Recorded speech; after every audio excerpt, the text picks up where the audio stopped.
Hi, this is Ruth Royal from Youth Pledge for Employers, and I'm really happy today to be talking to Ali Mia, who is director and owner at Painting Pixels. Hi, Ali, lovely to meet you. Hi there, Ruth. Really lovely to meet you too. So, first of all, let's kick off. Tell us a bit about Painting Pixels and what you do there.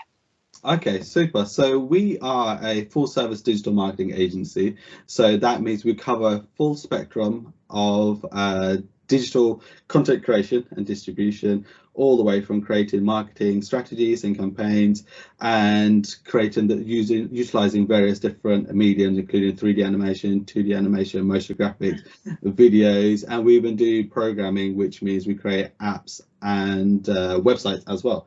So essentially, a client will come to us and say, hey, we have an idea, we have a product, or we have a service. We want to make that into a reality. And we would create a strategy and decide, what kind of mediums to use. It might be one type of medium, whether it's 3D, 2D, or a combination of everything. So, and being a full service agency means that we don't have to kind of pigeonhole it into being a graphic project or a 3D project. It can be a bit of everything if needed. Ultimately, is to advertise the client's product, process, or service essentially, and distribute it on TV, on YouTube, on the web, so people can understand who they are and what they do. And we are that engine that helps create that kind of digital media content. That is fascinating in terms of the breadth of what you do and the fact that it covers so much. Would you talk us through like the different sort of jobs that people do within your organisation to make that whole package happen? Yeah, absolutely. So essentially, because we do cover such a wide spectrum of different types of medias that we use.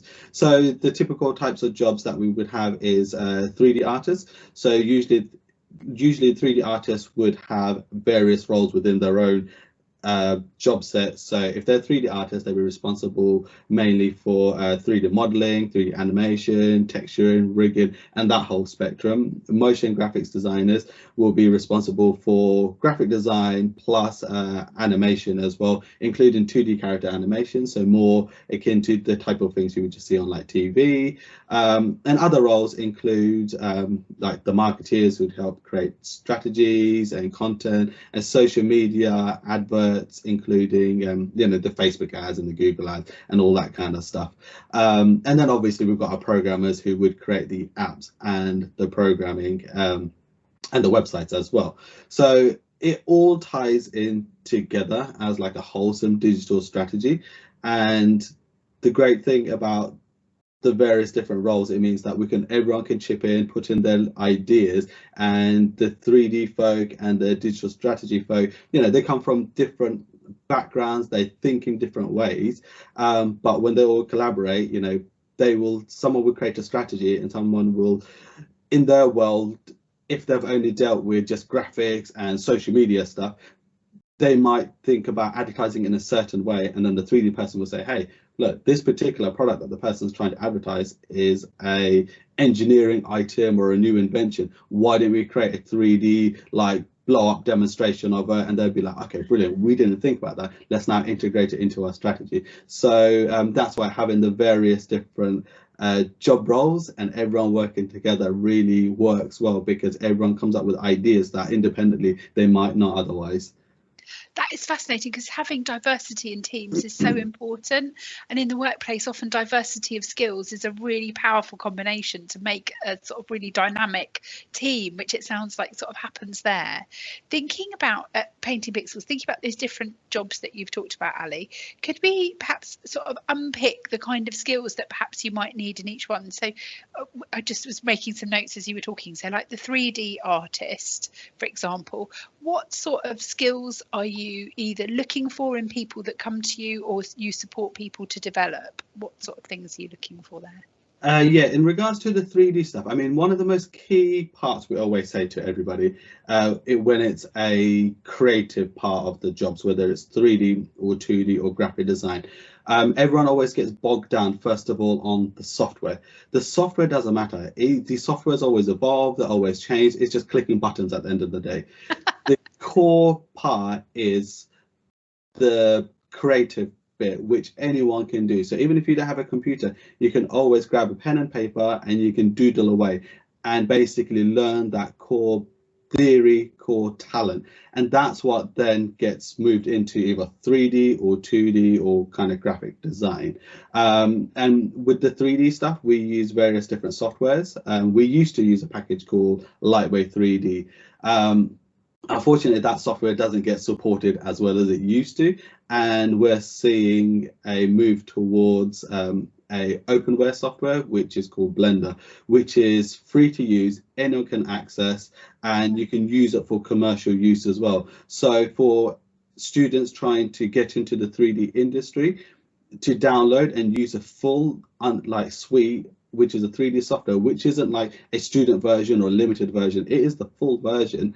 So that is a really cool tool that is out there. It's been out for a while now, and it's only getting developed. So recently we've moved away from one software package now into this package because, you know, it's more open, and hopefully it will bring in more talented students and artists to us, essentially.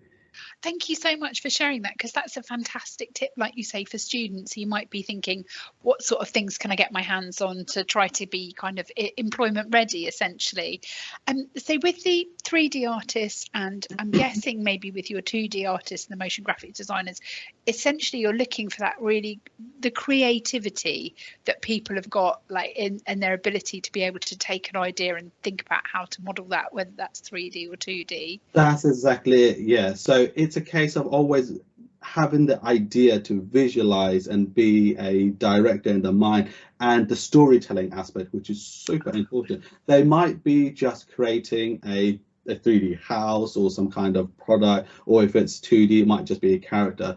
But there's always a story behind everything. How will the end user, you know, perceive this content, whether it's a client piece or our in-house piece? So it's that bit that we always like people to demonstrate: a passion for design, a passion for creativity, and the ability to be able to even do freehand drawing. That plays a massive role. We've seen so many times in loads of different jobs interviews that we've conducted ourselves, they always get bogged down in the software. Now, don't get me wrong, software is super important, because when you come along, we don't want to have a whole cycle of learning. But when you're on the job, you'll naturally pick up different ways of working when you get chucked into a particular task. And, you know, you've got YouTube or Google these days, just you learn specific bits and pieces as you kind of go along. But if you don't understand the principle of design and storytelling, that's where the rest of it falls apart. Yeah. Essentially, it's kind of like being a surgeon. You can have all the greatest tools in the world, but if you don't know the theory and how to actually, you know, conduct the surgery, you're no good, essentially. So it's that part. Understanding is a critical component. That level of learning, I mean, that's a lifetime's worth of learning. Yeah. You know, so with what we do, you have to constantly practice your trade, constantly draw, constantly write stories, and learn that core theory of how to put these ideas together. The tools always evolve, they always change. It's just a tool at the end of the day. So we always say to people, yes, it's important to learn how to use the tool, but not to get bogged down in that. Oh, that is so helpful to understand. And also for young people who are perhaps thinking about a career in that space, what sort of what are kind of your entry points? What are you looking for people to join you in those creative roles? Are you looking for school leavers? Are you looking for people that have studied further? We're looking for a little bit of both, essentially, but mostly the kind of person we're looking for in this aspect is young people who are really passionate about the design and the creative industry. You know, they spend their personal time, their own time, you know, sat practicing all day long, not just because they feel like they have to, but because to them it's not even practice at that point. It's just fun for them to download a piece of software, whether it's for motion graphics or video editing or 3D stuff. You know, there's lots of open free stuff out there. We want people to show that in their own time they've already downloaded stuff, they're already utilizing it in some form. It might not be the exact piece of software that we use, but they're already showing that they've shown initiative to download, learn, practice, and create things already in their own time. So when they come to us, they've already got an idea of the foundation of how that software works or how that theory works. And then for us, it's a case of just giving them that commercial experience, because we've seen in the past where some folk are super talented, you know, they really know what they're doing and they're great at the software, they're great at the theory, they're really, really talented, but they might not just have that confidence. And because of that lack of confidence, they haven't managed to get their foot in the door to get a commercial bit of experience. So the role we play here is to say, look, you've got the talent, you've got the, you know, the passion for this type of industry, but no one's giving you that one chance to get that commercial experience. We are that person to take that individual on, or many students on, to try and give them that commercial experience, give them that opportunity. Our studio is super relaxed, everyone's friendly. It's a creative space, you know, it's not your typical work cubicle space. So it's a case of just relaxing, because our point is that the more chilled you are, the more creative you are, and it's about that pulling out that creativity in every possible way, you know, which is what our clients come to us for. You know, they will say, hey, here's a budget, here's the end thing, which in most instances is to sell a service or product or do something in that region, and it's up to us to say, to achieve that goal, we need to create this bit of content or this kind of strategy and combine it all together, and we need like new fresh minds to come along and help deliver that. And the reason why we are keen on bringing on young people especially is because it's great having like an older person with loads of years of experience in a particular field, but they've already got their own way of thinking, their own way of operating. And what we've seen is young people bringing fresh ideas to the table. And especially when it comes into some of the social media stuff, I mean, I like to think I'm connected enough and I know enough, but they'll come along and say, oh, what, have you seen this software? Have you seen this kind of platform? Like, never heard of it before. And apparently it's all the rage. And I'm like, well, how do I miss it? And then I realized I'm now in a different category of age now, you know. So we as a company definitely never want to stagnate to becoming a version of me. So we want young people, passionate people to kind of join us and, you know, bring these new fresh ideas to the table. Oh, that is fantastic, and reflective of that whole kind of like that real diversity of culture that you've talked about as well, in terms of having different people bringing different things to the table. Are you looking for any particular qualifications for people going into those roles, or more about the creativity, the initiative to have been doing something themselves? In reality, you know, it doesn't matter to us, because sometimes people aren't necessarily academic. And by not being academic, they kind of put themselves down, but they might have talent in completely different ways. Like, you know, they might be more creative. They might, in English and science and maths and the normal school cycle, they might not be great at, but to deliver what we need to do, they might become a whole different person, you know. So yes, it is important to a degree, because it shows a level of discipline throughout your schooling years. But at the same time, it's very school dependent, teacher dependent, environment dependent. You know, for example, the school that we went to, and the reason why I particularly enjoy sciences, because my science class was in the afternoon. It was always sunny and it was always vibrant. My teacher in that instance was amazing, and it got me really keen on science, and I achieved really well. Whereas maths, on the other end, I'm good at it, but it was always one of those first classes in the morning in an old fashioned part of the school, and it was just never great fun. So I always try, and even though for me this was very many moons ago, you know, I always try to give everyone that benefit of doubt, thinking, look, there might be more external factors that means that the grades might not reflect who they really are. So those academic things, they do matter, and we do use it as a guidance, as most employers would do, but it's not the final thing that we say, look, you didn't achieve an A star in science, so you're not going to get hired in the creative industry. That just doesn't work, you know. But having a level of academic nous and understanding, you know, because it is important, so I don't want to downplay it too much. Because, you know, the roles that we do, some of the stories that we have to tell, they revolve around scientific papers, engineering papers. Someone will give us like a 50-page white paper on a scientific new development. We have to read that, understand that, and rewrite it as a script to then tell as a motion graphics or a video or an animation, essentially. So we'll condense 50 pages of technical information into a 2-3 minute explainer video, essentially. Wow. So you do need to have a level of understanding, and in most instances, some of the script writers will break that down, the researchers break that down. But if someone comes along as a motion graphics artist, they might be creative, but they still need to have a level of understanding. So I never want to downplay the academic thing, but what I'm trying to get at is that it's not the only thing that matters. If you show that creative flair and you've got openness to continue to learn and evolve, then that's another, that's a key part. Oh, that is really helpful to understand sort of that mix, and like you say, that it's not the be all and end all, though there are facets of it that are important, but actually it's that overall creativity and the intent around having that vision, I guess, as well.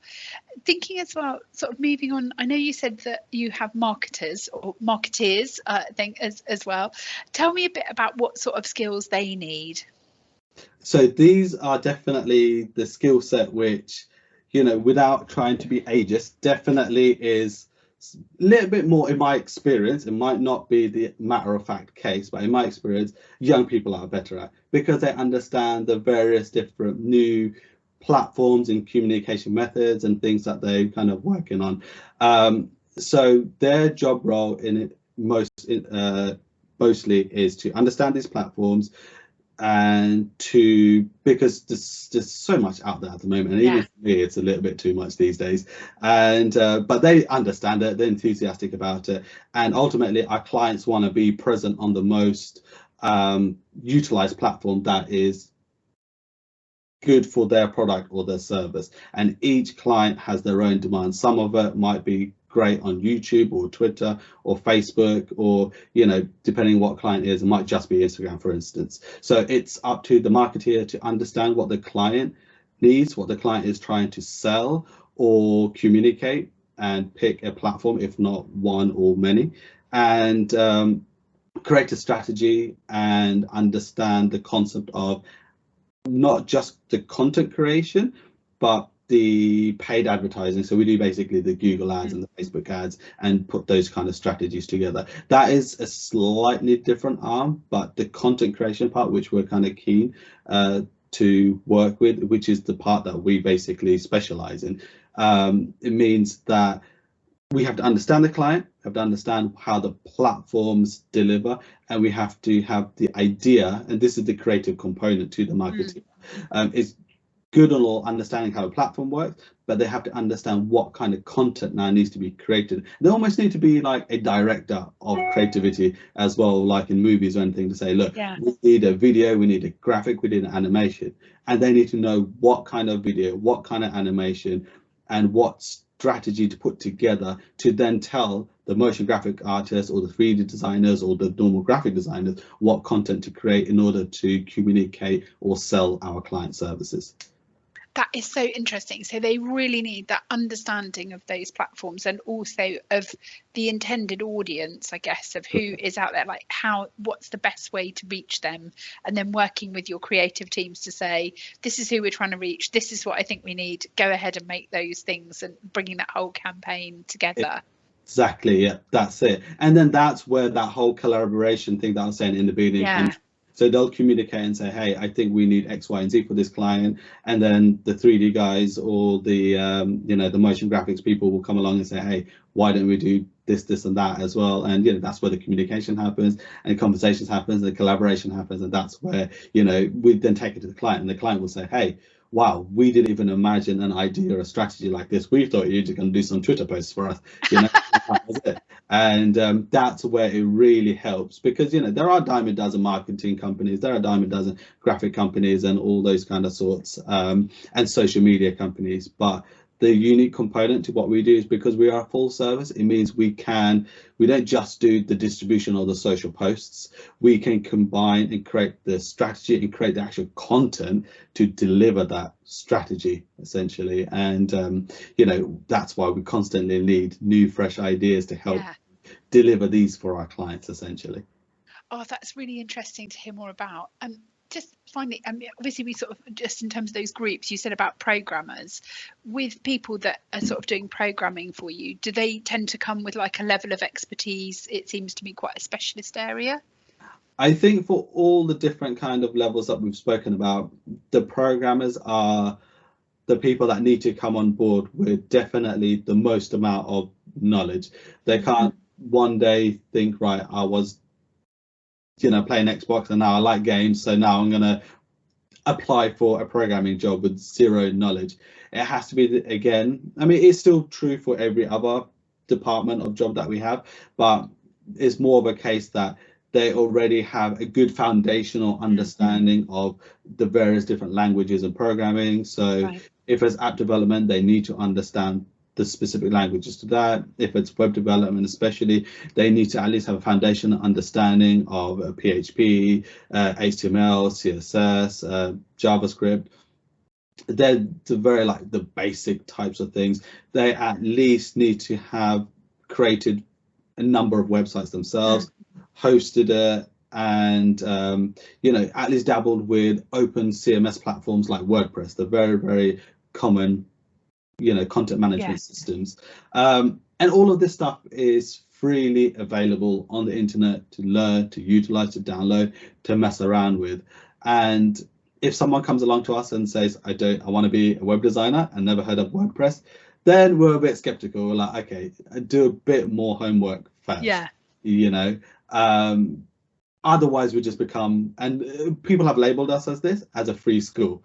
And we want to, we're really keen on, CSR and our commitments to our corporate social responsibilities. But then at a point, we don't want to be a free school because it takes time, it takes money, it takes resources to just have someone come along, a young person especially, to come along and figure out what they want to do in life. We're not here to help them figure out what they want to do in life. They need to already have figured it out. They need to have a foundational understanding, and they already need to know what they want to do and be passionate about that route in career and path. What we will help them do is get the commercial experience and build a career with us, and get a great job and a career and make money and build their future. Essentially, that's the part we will help in, but we will not want to help someone figure out what they want to do in life and let them dabble and test and stuff. We do that with work experience students who come along and they're here for a week or so and they'll figure out if graphic design or something is good for them. That's one thing. But apprentices and people we especially pay money to, whether it's an apprenticeship level or a proper salary, it's a different dynamic. As soon as we pay someone, it's a different dynamic. We will help them with the experience, but we don't want to be a school. They've got to have that purpose to what it is that they want to do. But talking of purpose, tell us a bit just about you, Ali, and how you came to be a business owner. Okay, so it's been a long road, to try and get to where we are at the moment. But again, it started with, in the same way as what I've been saying all along, that other people need to have. All the way through life, I've always been into art and drawing, and in my days, in school, now I'm kind of telling my age, but especially in primary school, it's like one computer in a computer lab. Computers weren't really a thing, but that was great because we had pens and we had pencils and we had paper, and I would draw and I would doodle and create worlds and just characters and scenes and scenarios and stories, and that was a great way to build up a creative imagination. And as I went along, and in school, I'd done various art courses and things like that. But in uni is where it kind of changed a little bit, where I chose a course called computer-aided visualization, which was very much taking my skill sets in art, because I used to do like canvas paintings and oil paintings and things like that. So the very traditional stuff. And then I realized that that stuff is good, it's fun as a hobby, but on a day-to-day basis, I don't really want to be cleaning up paint all day, you know, especially when I can create all of this stuff but digitally, you know. So the same creativity, the same type of talent, but it's on the computer and you have an undo button, you know. So if something goes wrong, and so that's where I kind of progressed all that, and I learned about the various different types of 3D stuff, but I was already kind of dabbling in these kind of bits and pieces. And yeah, so throughout uni I was, you know, learning about the different types of the softwares and how it kind of communicates. And it was, I mean, it was an all right course.